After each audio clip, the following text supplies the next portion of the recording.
Laut Mediterania. Selama ribuan tahun, ia telah menjadi saksi bisu peradaban, perdagangan, dan konflik. Namun pada bulan September 2025, Pak, perairan kuno ini menjadi panggung bagi sebuah drama internasional yang belum pernah terjadi sebelumnya. Sebuah kisah tentang harapan, ketakutan, dan intervensi militer yang tak terduga. Di ujung timur Mediterania, terbentang sebidang tanah yang terus-menerus menjadi pusat perhatian dunia, Gaza. Selama bertahun-tahun, blokade laut telah membatasi aliran barang dan bantuan, menciptakan krisis kemanusiaan yang menurut PBB semakin memburuk. Sebagai tanggapan, lahirlah sebuah gerakan global, misi-misi flotila, armada kapal sipil yang mencoba menembus blokade, membawa bantuan dan pesan solidaritas. Misi-misi ini, Pak, secara inheren bersifat konfrontatif, bukan sekedar pengiriman bantuan, tetapi sebuah tantangan politik terhadap status quo. Di masa lalu, upaya-upaya serupa seringkali berakhir dengan intersepsi dan penangkapan. Resiko selalu membayangi. Pada awal September 2025, sebuah armada yang lebih besar dari sebelumnya berkumpul di pelabuhan Barcelona. Mereka menamakan diri mereka Global Sumut Flotilla atau GSF. Sumut, sebuah kata dalam bahasa Arab yang berarti ketabahan. Terdiri dari sekitar 50 kapal, membawa aktivis dari 45 negara. Misi mereka jelas, mencapai Gaza. Suasana di pelabuhan penuh dengan semangat. Para aktivis dari berbagai negara, tua dan muda, saling berpelukan dan mempersiapkan perbekalan. Seorang aktivis dari Swedia dengan senyum di wajahnya, merekam sebuah pesan di ponselnya saat kapal hendak berangkat. Ini dia, kami berlayar bukan dengan senjata, tetapi dengan makanan bayi, obat-obatan, dan harapan. Kami percaya pada hukum internasional, pada hak untuk bernavigasi secara bebas di perairan internasional. Dunia sedang mengawasi.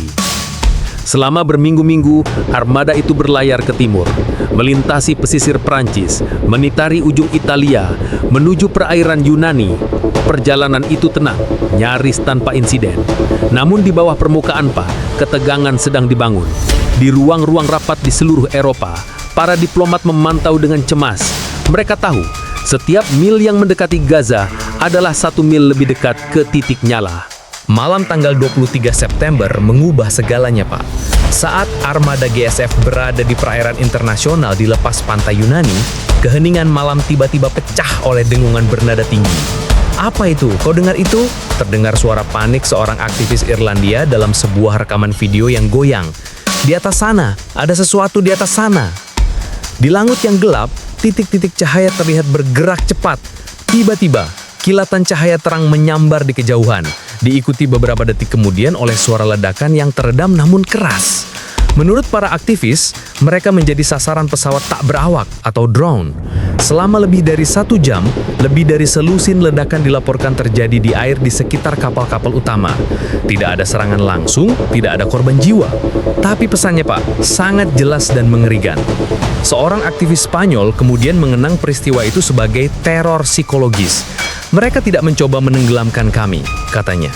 Mereka mencoba mematahkan semangat kami, membuat kami berbalik. Setiap ledakan membuat kapal bergetar. Kami adalah warga sipil di perairan internasional, diteror dari langit. Kami merasa benar-benar sendirian dan tak berdaya, Pak. Insiden drone itu menjadi berita utama di seluruh dunia. Ini bukan lagi sekedar misi aktivis. Ini telah menjadi krisis diplomatik. Di Roma dan Madrid, tekanan meningkat. Warga negara mereka berada di garis bidik, dan pemerintah yang tadinya hanya mengamati, kini dipaksa untuk bertindak. Di Italia, Menteri Pertahanan Guido Crosetto membuat pengumuman yang mengejutkan. Keselamatan warga negara kami adalah prioritas mutlak, tegasnya dalam sebuah pernyataan. Menanggapi serangan yang tidak dapat diterima ini, Angkatan Laut Italia telah mengerahkan 1 kapal perang untuk mencapai flotila, dengan kapal kedua sedang dalam perjalanan. Misi kami adalah perlindungan dan evakuasi jika diperlukan. Ribuan kilometer jauhnya, di sela-sela sidang umum PBB di New York, Perdana Menteri Spanyol Pedro Sánchez menggemakan sentimen yang sama.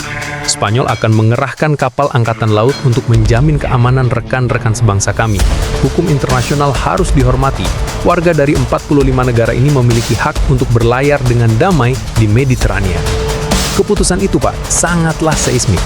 Untuk pertama kalinya, negara-negara Eropa secara resmi mengerahkan aset militer bukan untuk menghentikan, tetapi untuk melindungi sebuah flotila bantuan ke Gaza. Namun, keputusan ini juga menyoroti perpecahan internal ketika Perdana Menteri Italia sendiri, Giorgia Meloni, menyebut inisiatif flotila itu berbahaya dan tidak bertanggung jawab, bahkan saat ia turut mengutuk pelecehan oleh drone. Tak lama kemudian, sebuah fregat canggih Angkatan Laut Italia dan kapal patroli lepas pantai Spanyol Furor melesat membelah ombak Mediterania. Misi mereka belum pernah terjadi sebelumnya, mengawal armada pembangkang sipil. Di atas GSF, berita kedatangan mereka menyebar seperti api. Seorang aktivis merekam momen bersejarah itu dengan ponselnya, menunjuk ke siluet kapal perang abu-abu yang ramping di Cakrawala. "Lihat, di sana," katanya.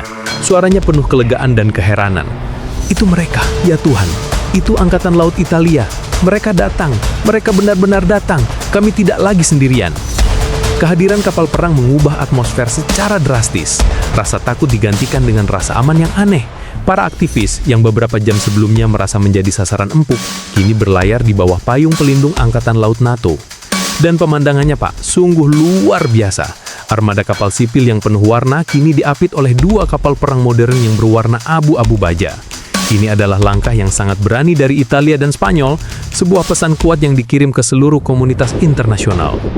Dengan pengawalan militer, Global Sumut Flotilah melanjutkan perjalanannya menuju ketidakpastian. Misi kemanusiaan mereka kini telah menjadi sebuah operasi yang dilindungi secara militer, dan dunia menahan nafas. Pertanyaan yang tersisa menggantung di udara asin Mediterania. Apakah kehadiran baja Angkatan Laut akan membuka pintu kemanusiaan, atau justru memicu konfrontasi yang lebih besar di Cakrawala Mediterania Timur yang rapuh? Perjalanan Global Sumut Flotilah belum berakhir, Pak. Babak paling menentukan mungkin baru saja akan bermula.